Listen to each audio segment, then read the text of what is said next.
लमा आतैतुकुम मिन किताबिन व हिकमा, अल्लाह फरमाता है ए 1.25 लाख अंबिया, जब मैं तुम्हें किताब व हिकमत दे दूं, सुम्मा जाअकुम रसूल, फिर तुम्हारी तरफ जब मेरा मोहम्मद आ जाए, मुसद्दिकुल लिमा माअकुम, उसकी तस्दीक भी करना, लतुमिनुन्ना बिही, उस पे ईमान भी लाना, वाला तंसुरुन्ना, और उसकी मदद भी करना, और उसकी, ये कुरान पढ़ा हुआ है, ये वीडियो रिकॉर्डिंग है, बाशऊर लोग मेरे सामने बैठे हुए हो। जब मोहम्मद आए, आदम कहां पे थे? कब्र में। जब मोहम्मद आए, खलील कहां पे थे?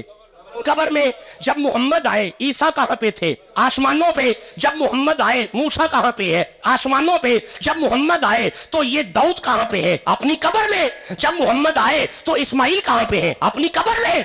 जब मोहम्मद आए तो मूसा कहां पे है? पीछे कब्र में। मौला तो समझा क्या रहा है?